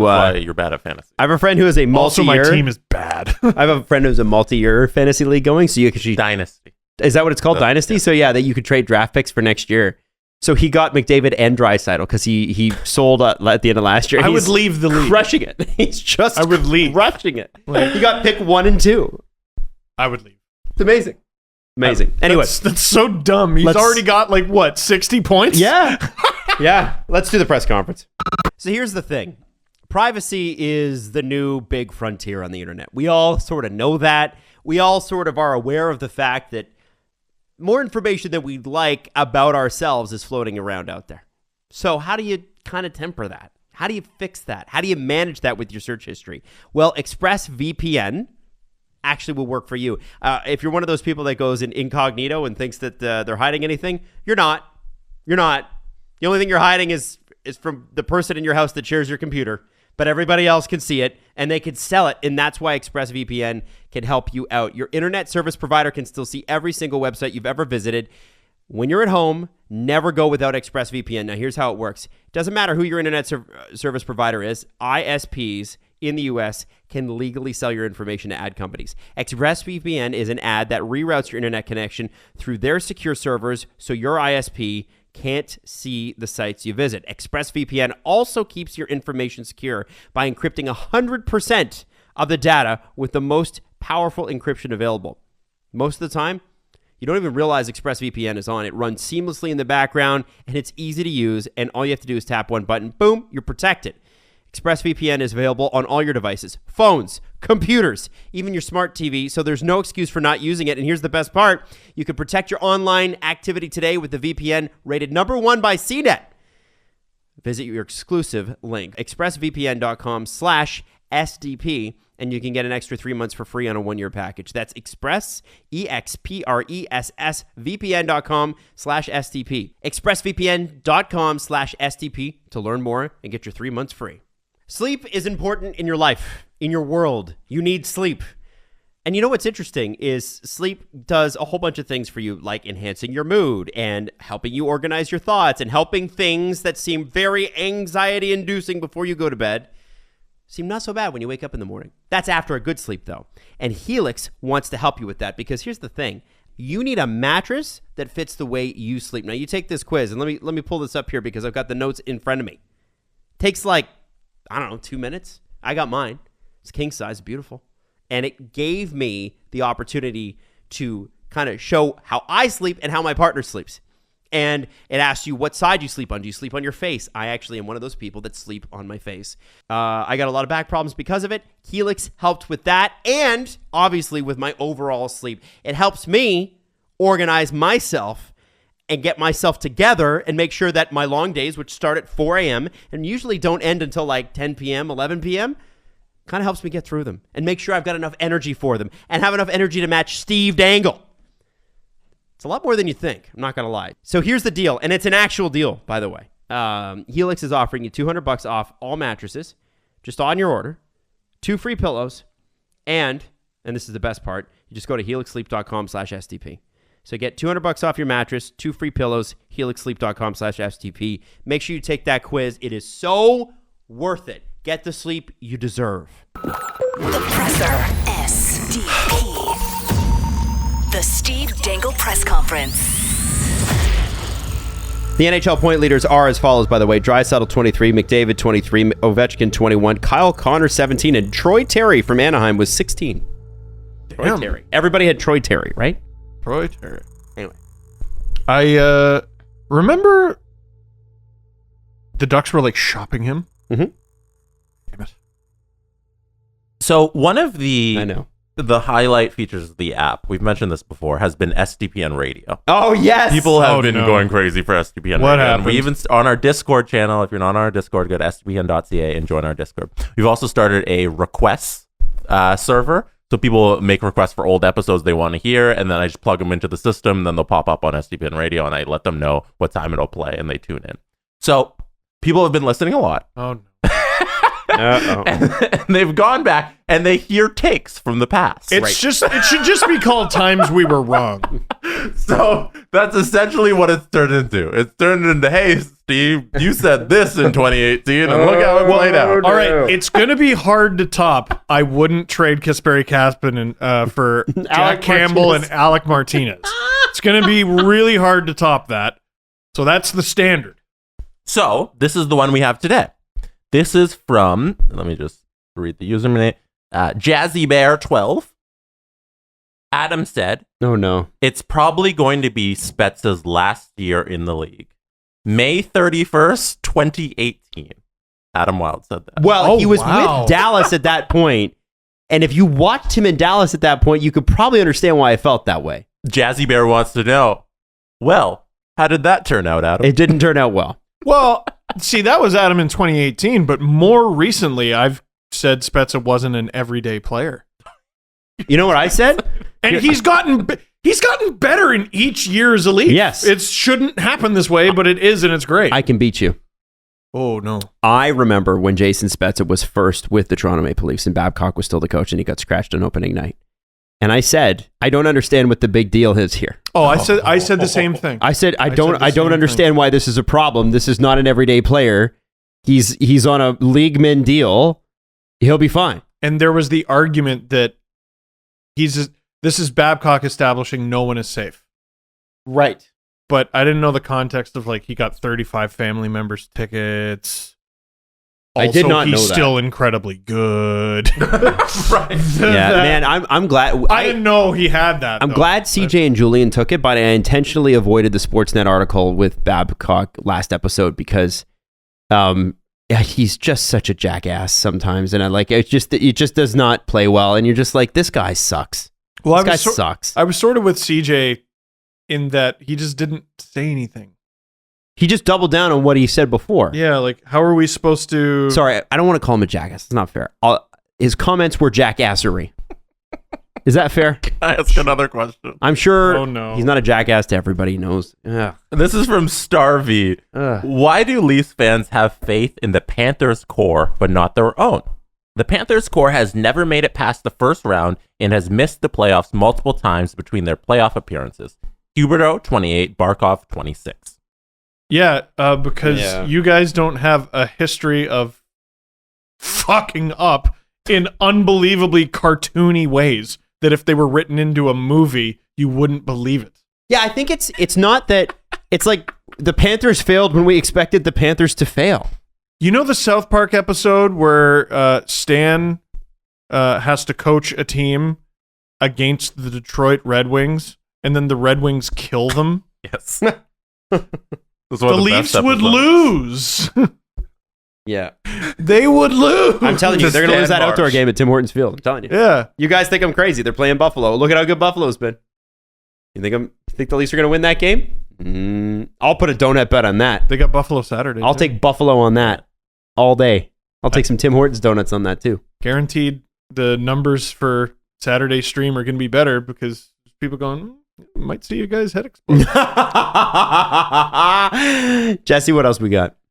We had someone speculating that the Vegas Golden Knights might bring back Jack Eichel on March 10th, speaking of Buffalo, because they play the Buffalo Sabres on March 10th. That would be super duper. And that was from soap_dispenser. Wow. Eichel's recovery, as discussed last episode, is 3 to 5 months. I'm sure for salary cap reasons, the Knights wouldn't do this, but how great / hilarious would it be if Eichel to make his debut in 4 months on March 10th in Buffalo? I love that. It would be amazing for us. I think it'd be bad for Jack. I don't think you want his first game back to be emotional. You want him to get his feet wet. Crosby's big comeback game was some random game. I think it was a weeknight game against the Islanders. Mm-hmm. McDavid's collarbone comeback game was against the Blue Jackets. Mm-hmm. You know what I mean? Don't have it be in Buffalo. Does he get booed or cheered? Yes. I think the answer is yes. I think there will literally be fights in the crowd that night because of sides being picked. Like 2 Sabres fans wearing Sabres jerseys, Buffalo slugs flying all over the place. Love And that. Final question.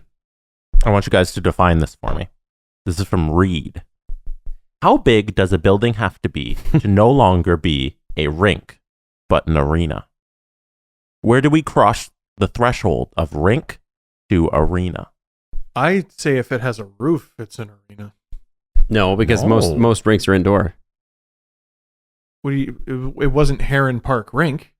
It's Heron Park Arena. I'd say Moss Oh. Park is a rink.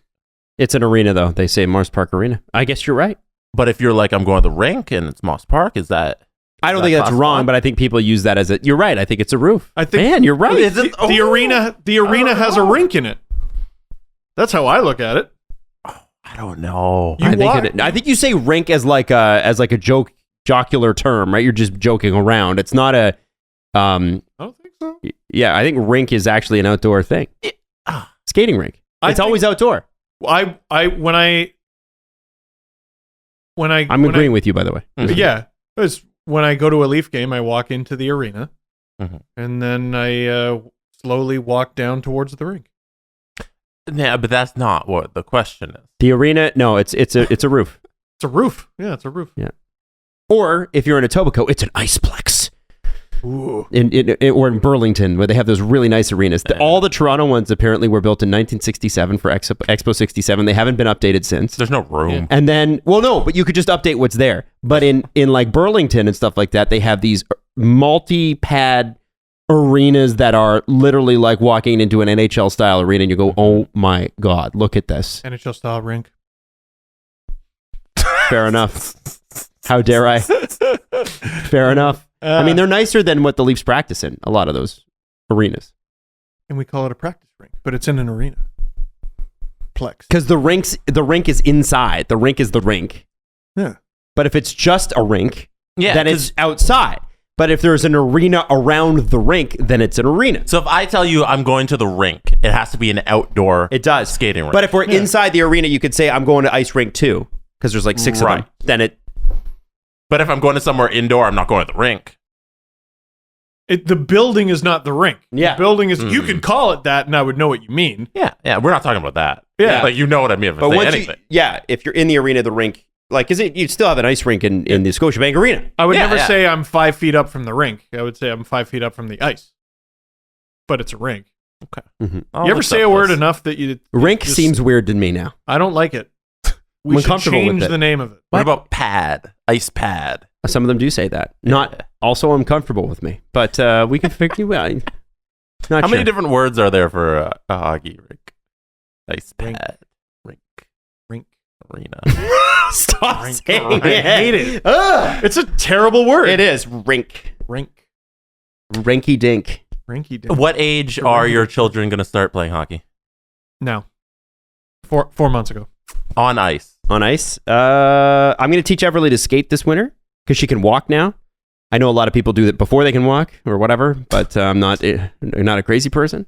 So I do have a rink near my house, like literally 2 doors or 2 streets down, which is just a frozen pond. And kids during the pandemic, that's all they would do. They would just not go to school and play hockey outside, which was really cool. And honestly, I would drive home every day and be like, are these kids? Is this happening? They're supposed to be at school. I feel old saying that. But I've got little skates for Ev. So I'm going to take her and she's going to probably hate it at the beginning.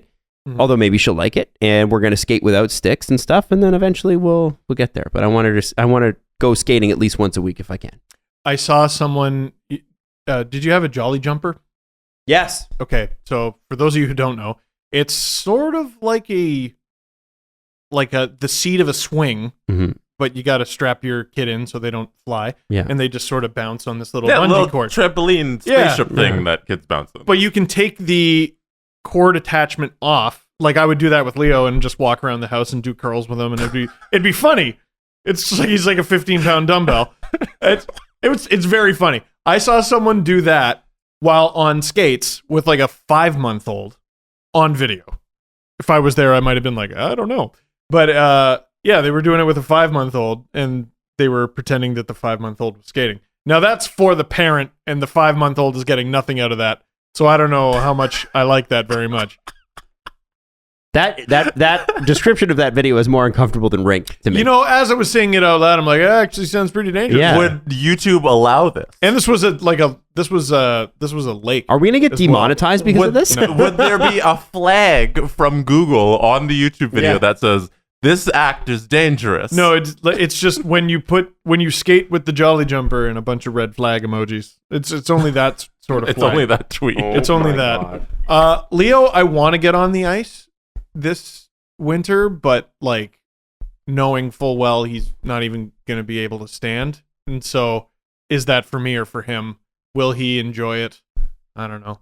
You know what he is doing? He doesn't, I don't know if I told the story last show. He doesn't have the wheel snipe thing down, but he does have the celly. Well, that's good. That's the most important. Most important. So he knows what a hockey stick is, and you tell him, get your hockey stick. He picks it up. Then he goes over to the nearest ball. It's usually a soccer ball, so it's okay. He'll learn.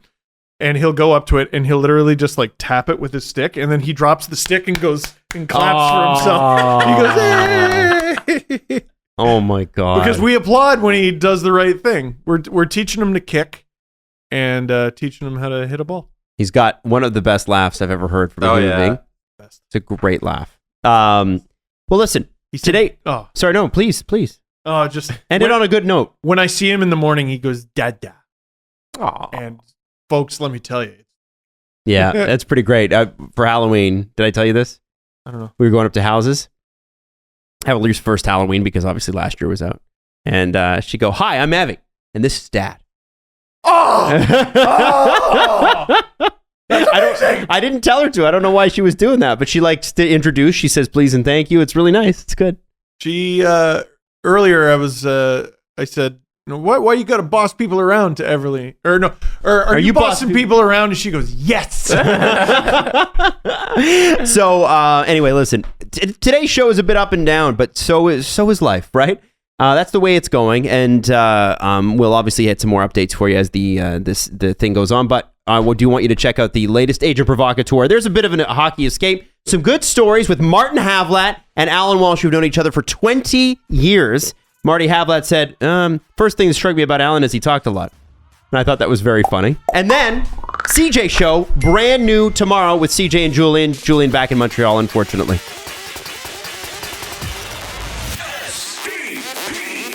The Steve Dangle Podcast. Follow the guys on Twitter at Steve_Dangle, at Adam WYLDE, and at Jesse Blake. Connection complete.